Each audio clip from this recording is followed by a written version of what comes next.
haunted na ospital dito sa Thailand. Maraming babaeng pasyente daw ang namayapa bago ito nagsara dahil sa komplikasyon ng pagpapalaglag. Oh my God, meron pang dugo, lab. Para sa bata? What the heck? Dekada 90 pa nang itinayo ang ospital na ito. Pero dahil sa krisis pinansyal sa Asia at mga kaso sa pasyente ay tuluyan na nga itong inabandona. At dahil matagal na itong abandonado, pinamahaya na daw ito ng iba't ibang klase ng elemento at espiritu. Ito yung delikado eh.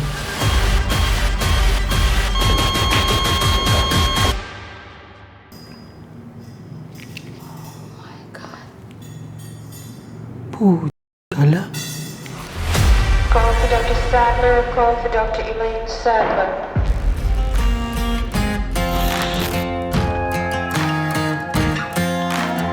Ilang taon ko hinanap ang lokasyon na ito at nang dumating ang eksaktong panahon, nagtungo agad kami doon.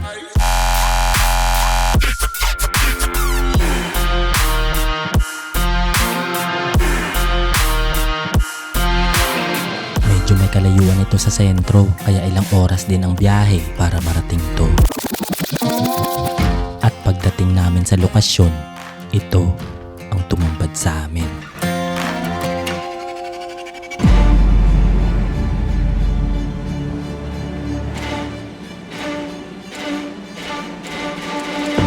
Isang abandonadong ospital na unti-unti nang nabubulok ng panahon.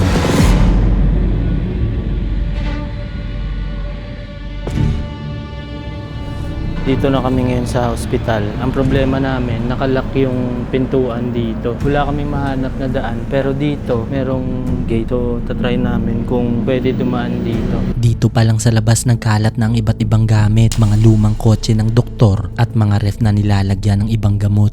Time check, oras ngayon, 8:40 dito sa Thailand. So ngayon, pasukin na natin to. Tara. Nakakandado ang pintuan sa harap kaya sinubukan namin sa likod na bahagi kung merong pwedeng madaanan. Oh my God.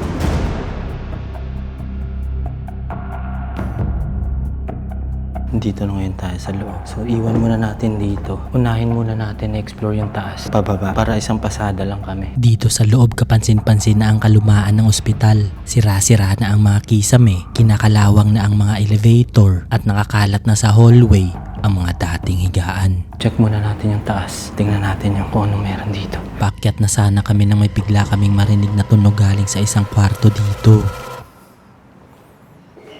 Oh my God. Rinig mo? Parang metal. Oh, tiyangala.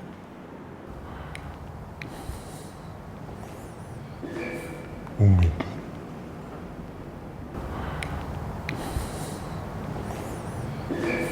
Oh my God. Oh, tiyangala. Hindi ko alam ang mararamdaman namin dito lalo't kakaumpisa pa lang namin kung magpapadala ba kami sa takot o hayaan na lang namin. Kaya gaya ng plano kanina, umakyat na kami para simulan ang exploration sa taas, papunta sa baba. Pero habang paakyat, may mga nadaanan kaming mga bagay na parang ginamit sa alay. At nang makarating sa top floor, ito ang nadatnan namin.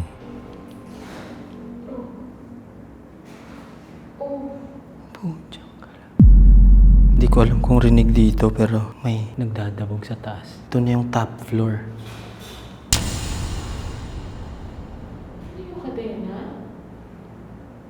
Ito na yung top floor. Ito na yung top floor.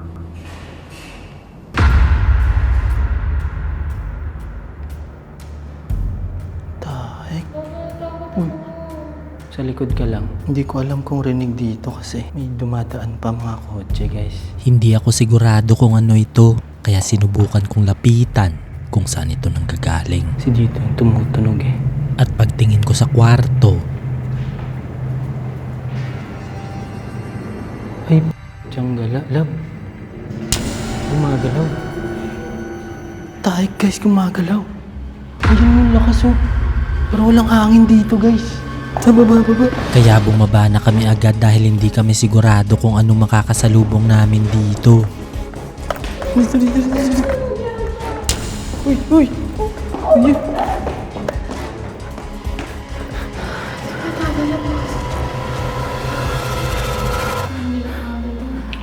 Dito tayo, love. Dito muna tayo mag-ikot. Medyo delikado sa taas. Sabi nga nila dito. Kasi meron daw pumanaw din dito. Pag may nahawakan tayo, safe tayo. Dapat makabalik tayo agad sa baba. Hanapin natin yung emergency room nila. Hindi tayo pwedeng abutan ng ating gabi dito. Hindi pa humuhupa ang kaba namin nang biglang may narinig kaming umusog na gamit sa bandang dulo.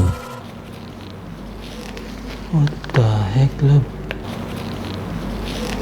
What the heck, love? Hindi ito masyadong rinig sa mikropono, pero nang papasok na kami sa kwarto, So check natin dito. So check natin dito. So check natin dito. Sob? Yung drawer na. Hindi tayo safe dito, love. kaya binilisan na namin agad ang paglilibot at pumasok na sa unang kwarto ng palapag na to. Pero dalawang bed to eh. Pero dito naiwan, isa na lang, love, no? Ito ang isa sa semi-private room nila. Nababalot na ng alikabok ang isang naiwang kama at lamesa. Pero naiwan pa sa kisame ang lagayan ng kortina. Yan, ito pa yung lagayan nila, guys, ng pagkain. Naiwan lang dito. Tsaka dumihan. Dito rin, no? Sa tabi nito may natagpuan kaming mas malawak na kwarto at medyo kakaiba ang amoy sa loob nito. Pangit ng amoy. Ito siguro yung pang ano nila. Yung mga severe. Kasi ito yung kortina niya, plastic. Dito pa yung higaan nila, pati lagayan ng dextrose. So hindi ko alam ano to eh. Baka ano to, baunan? Oh my God, baka lagayan ng ano to. Laman loob. Nagpatuloy lang kami sa paglilibot at pagdating sa kabilang dulo, nakita namin to. Tapos yung higaan, tingnan mo, sobrang luma na talaga. Tapos ito siguro lagayan pa ng ano to. Oh shucks. Meron pang mga pulang mantsa na naiwan. Oh my God, meron pang dugo, lab. What the heck? Ano to? Oh shucks. Siguro sa ano to? Para sa bata? Pangit ng amoy. Medyo malansa ang amoy nito at dito sa lapag may mga naiwan pang gamit ng pasyente. Tungkod. Konektado ang kwartong to hanggang sa kabilang dulo. Oh my God, nandito na pala tayo sa kabila. Oo nga, no? Doon tayo galing eh, di ba? Ito siguro yung ano nila, ward. At sa harap nito may natagpuan kami na magpapatayo sa aming balahibo. Kahoy pa yung ginamit, plywood pa siya. So, sobrang luma na talaga. At habang tinitingnan ko ang mga gamit dito, merong napansin si Dayan sa lapag. Dami pa dito. Ito siguro yung para sa isa. Tapos, ano yun? Ay, puchang gala. Shucks. Ano to? Padwa? Padwa yan ah. Tapos dito may mga kandila, guys. Shucks, may nag-aalay na naman dito. Ito yung delikado eh. Kaya nag-decide na kaming bumaba na sa sunod na palapag, pero habang palabas sa kwarto, meron kaming narinig na mga yabag.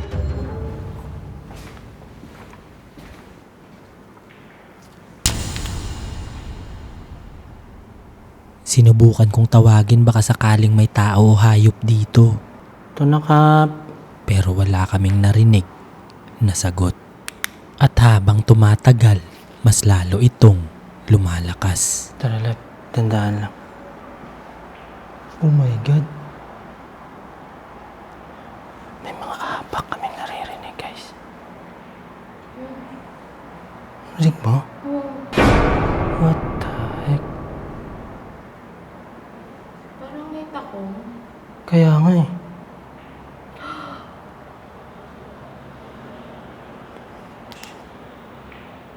What the heck? Unti-unting papalapit ang tunog sa amin, kaya dali-dali na kaming bumaba. Ano, Kap? Magbibideo lang po. At pagdating sa sunod na palapag, ito ang tumambad sa amin.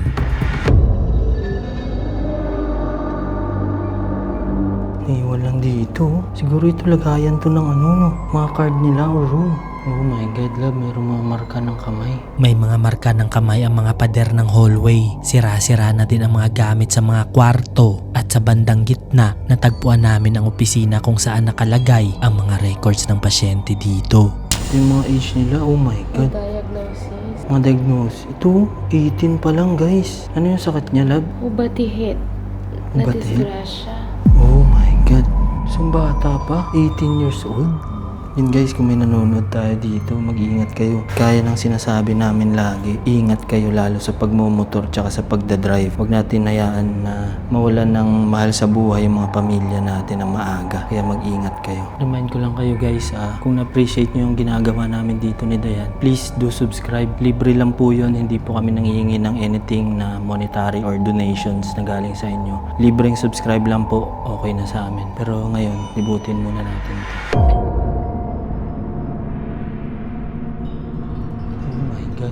Sobrang dami.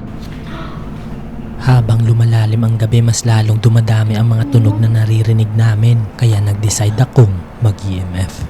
So yun guys, naka-on na siya. So check natin. Yan si Dayan. Pakita mo lang. Wala siyang hawak. So check natin dito. Para makasigurado, sinubukan kong ilapit sa sakit ng mga kuryente kung may madedetect ito. Sa kuryente, wala. Ito sa top, wala rin. Hindi ito pumalo at wala itong nasasagap. Pero nung nilapit ko sa mga higaan, Yan, so wala siya sa kuryente guys. Wala rin sa ilaw. Pero pag dito, yan o, umipitik o. Kita mo lab? Yan guys. biglang umilaw at tumunog ang EMF. Ibig sabihin, may imprint na malapit sa amin. May mga imprint yung ano guys, yung mga higaan. Medyo mabigat ang pakiramdam sa kwartong to dahil nang palabas na kami, nakaramdam ng pagkahilo si Dayan. Yung nakala. Ha? Hindi ka makahinga? Wait, dito tayo lab. Kaya nagpahinga muna kami saglit, pero habang nakatayo kami dito, biglang may tumunog sa bandang dulong kwarto. Okay. Hindi ito nahagip ng mikropono dahil sa dumaan na motorsiklo, pero maya-maya lang. Baba na tayo.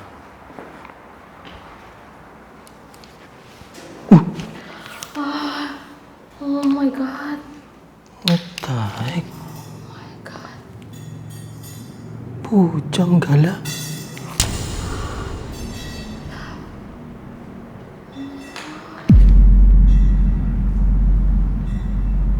What the heck?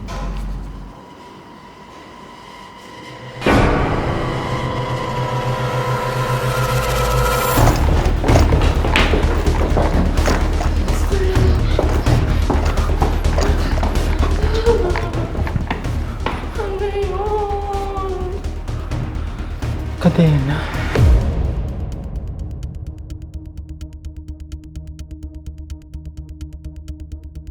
Hanapin muna natin yung emergency room. Tapos investigate tayo. Tapos labas na tayo. Kaya dumiretso na kami para ikutin ang floor na to at hanapin ang operating room. Pero ang bigat na ng ulo ko.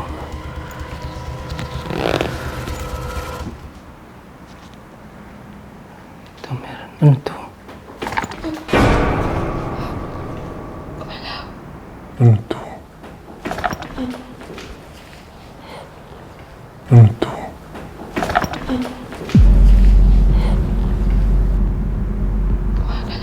Kaya, Biglang may tumunog at gumalaw ang kortina, kaya sinubukan kong silipin kung anong meron dito. ito na Kap? Ito na Kap? Walang sumasagot kaya nag-decide akong buksan to. At pagbukas ko, ito ang tumambad sa amin.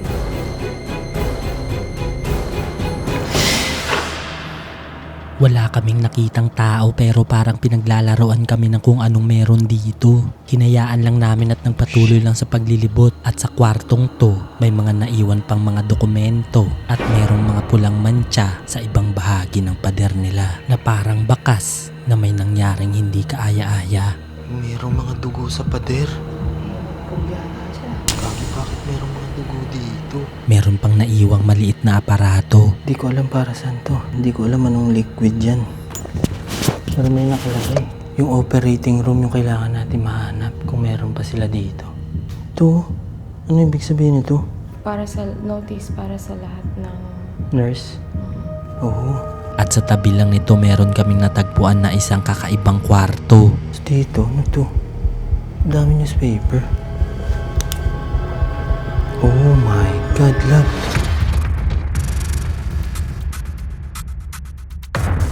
Hindi kami sigurado kung para saan ang kwartong to. Puno ito ng mga lumang dyaryo pero may nakasulat na mensahe sa pader nito. What the heck, love? Ito may nakalagay, oh. I will not stop. Kahirap to. May araw, love. Kaya nga eh. Araw tsaka mata. Ito. Sundan natin. Try natin, sige. Bilisan lang natin, love. Sinundan lang namin ang tinuturo ng araw kung anong meron sa dulo nito hanggang sa may natagpuan kaming malaking silid. Dito wala nang room. Dito na lang sa kanan meron, love.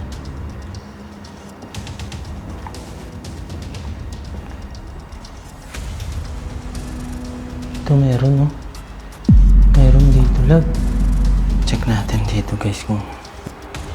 Oh my God, love. At pagpasok sa loob, ito ang bumungad sa amin.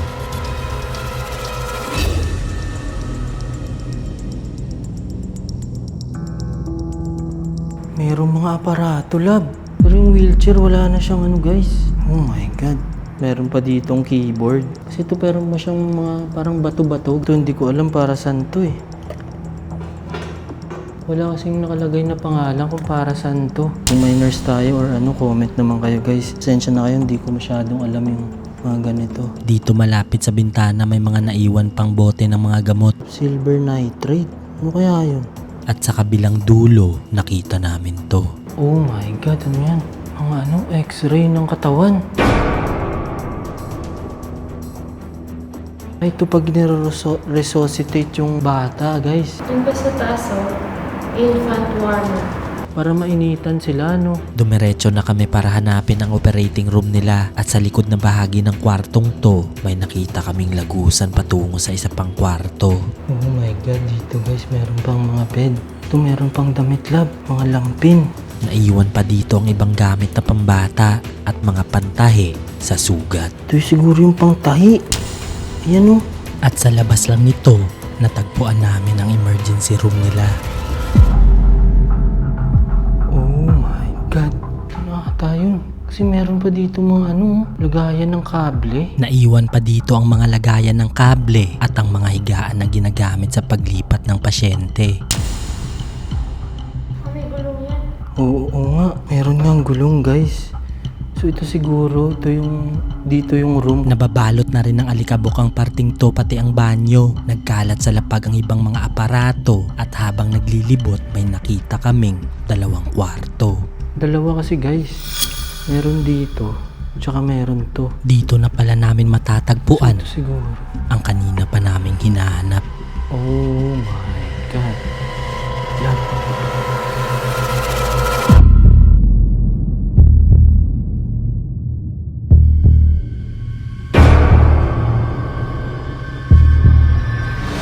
Fiberglass yung ano niya, higaan. Kakaiba yung ilaw. Sobrang liwanag dyan. Sumining, dito sila inoperahan. Medyo kakaiba ang pakiramdam sa room na to, lalo na nang makita namin to.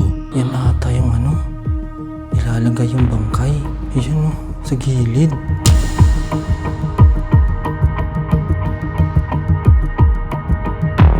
Nakakapangilabot makakita ng ganito, lalo pat may mga bakas ng tagas galing sa loob.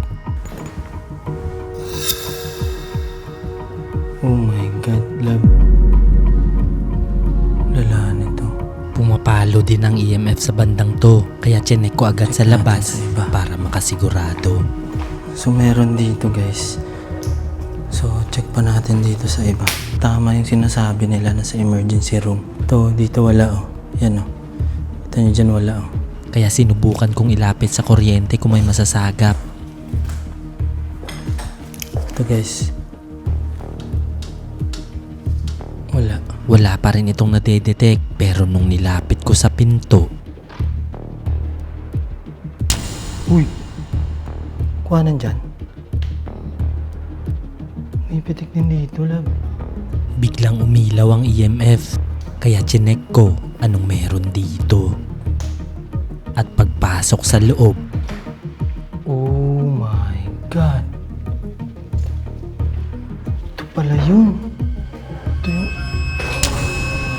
What the heck?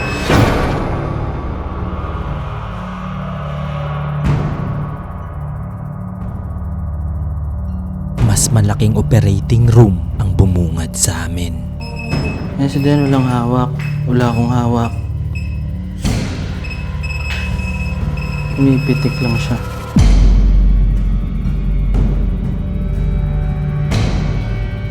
Oh my God, oo nga. So dito sila tumitingin. Tapos dito guys, meron pang... Ito yung mga record lab. Dito rin yung oxygen nila guys. Halata na sa mga gamit kung gaano na ito katagal inabandona. Naiwan lang nakatiwangwang ang mga iba't ibang aparato na ginagamit nila. Nakakatakot magkasakit, no? Meron pang mga anesthesia at nakakalat na mga gamot, pero may nakita kaming garapon na magpapalala sa aming kilabot. What the? Ano to?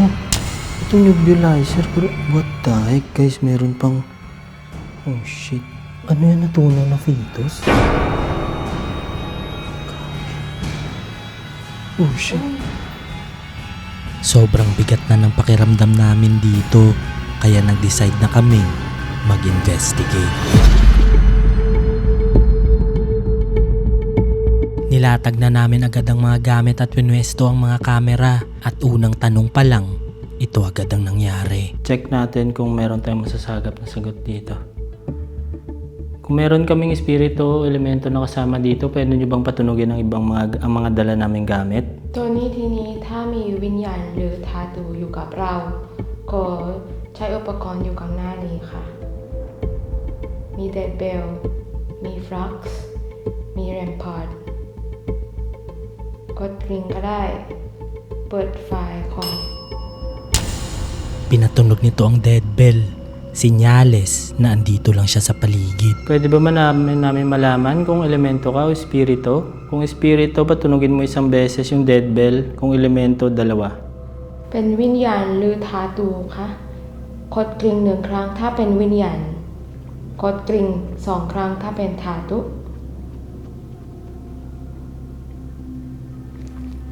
Bigla akong may narinig na tunog sa labas, at maya-maya lang, Tumutunog sa labas, guys. Oh my God. biglang may nadetect ang tatsulok sa kanang bahagi. Ibig sabihin, merong papalapit sa amin. So meaning nandito siya. Andito ka ba ngayon sa harap namin? ถ้ากูอยู่ข้างหน้าเราตอนนี้ที่นี่ก็กดกริ่งก็ได้หรือเปิดไฟล์ของ Fox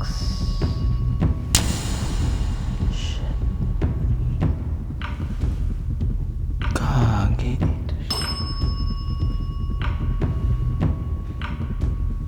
Pwede ba namin malaman kung ilan kayo dito? Kung isa ka lang, patunugin mo isang beses. Kung dalawa kayo dito o marami, dalawang beses. กดกริ่งหนึ่งครั้งถ้าเป็นคนเดียวกดกริ่งสองครั้งถ้าเป็นหลายคน Yes. มีกี่คนคะ คนเดียว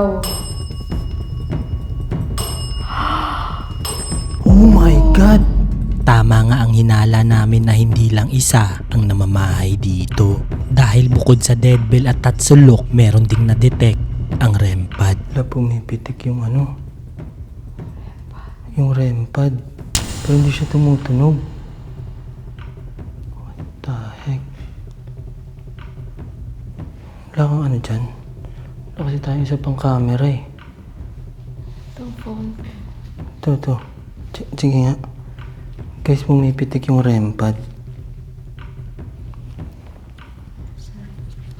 Ito. Ayan o. Pumipitik siya. Oh! Sobrang active dito at tugma ito sa mga sinasabi ng lokal.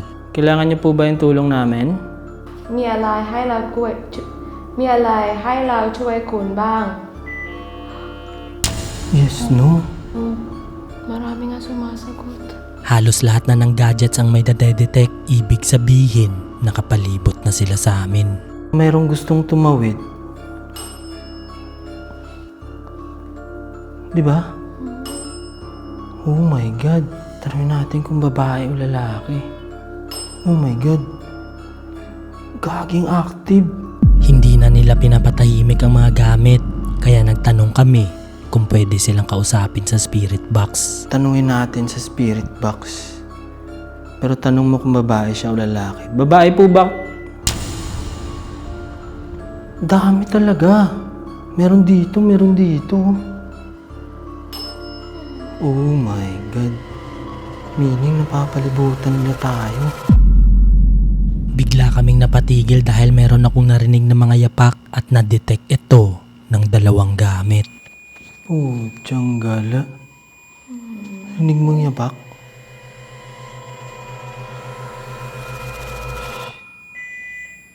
Oh my God, gaging lalanan ng tayo ng balahibo ko, guys.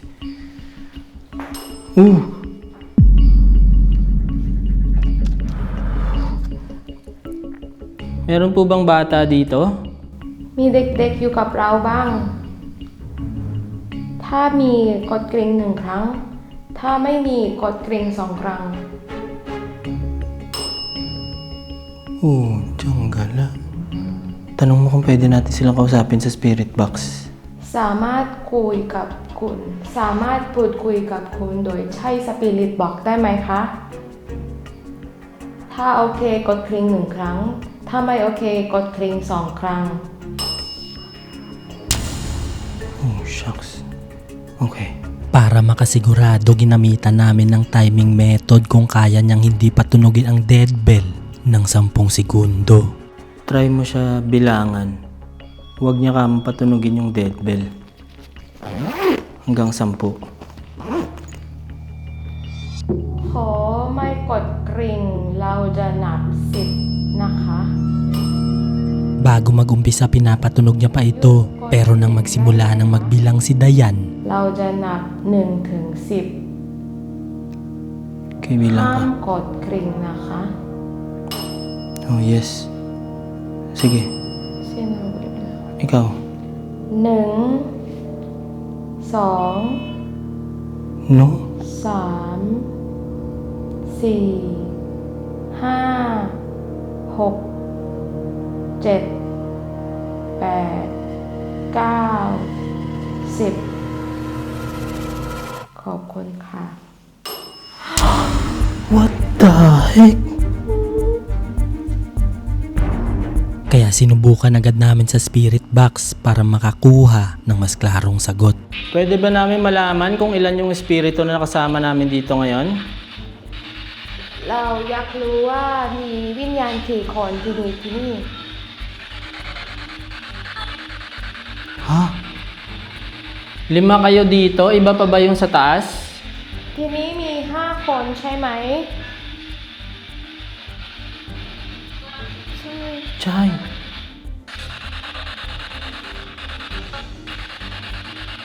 Gusto lang po namin kumpirmahin, 5 kayo dito sa room na to or meron pa sa labas? เราอยากคอนเฟิร์มว่าในห้องนี้มี5วิญญาณใช่ไหมคะ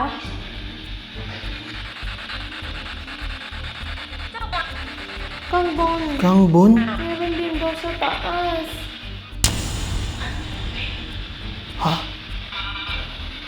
Ha? Tsaka si. Oh my God. 5 nga. Umiiyak sa bata. Oh my God. Tugma ang sagot nito sa mga nasagap namin sa ibang palapag kanina at sa sumunod na tanong, dito na nag-umpisa ang pangyayaring hindi kaaya-aya. Kailangan nyo ba yung tulong namin? คุณต้องการให้เราช่วยคุณไหม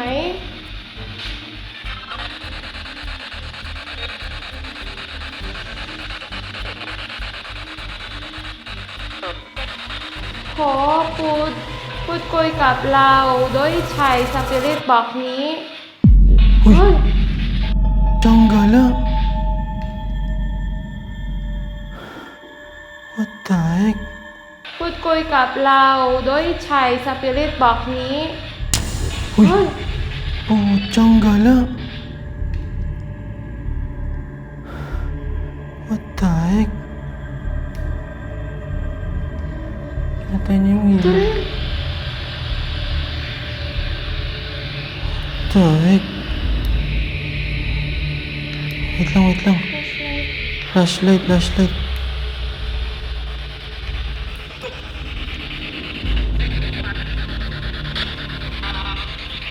Ang dami sila, guys.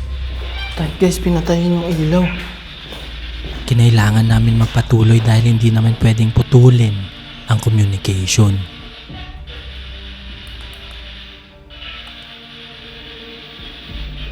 Okay.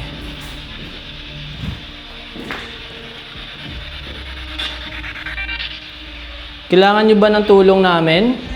คุณต้องการให้เราช่วยคุณไหม May die. Ayaw? Gusto nyo po ba kami dito? คุณสำหรับคุณโอเคไหมเราอยู่ที่นี่ เราสองคนอยู่ที่นี่โอเคไหม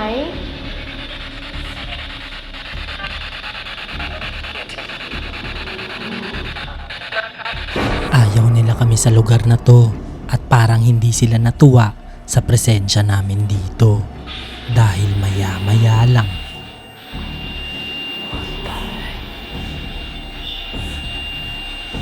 Kayo po ba nagpapatunog nito? คุณเทนทีคนให้อันนี้เสียงใช่ไหม Niyap daw. สำหรับที่ไม่ Ay, Changgala. Pinatunog na nila lahat ang gadgets at hindi na nila ito pinapatigil. Okay, alis na po kami. สำหรับคนที่ให้เราช่วยอธิษฐานสำหรับคุณโอเค เราจะทำแต่ที่ไม่เอาก็เราจะไปแล้วนะ Kap kun kap. Kaya nag-decide na kaming umalis dahil habang tumatagal, mas lalo silang dumadami. Tara na lang. Oh my God. It's a big knife. Machete, yeah. Oh my god. Holy crap. Why would this be here? Dude, that might be a reason why the place closed down. Oh my god, it's so sharp. Wait, why is it here? I'm not sure.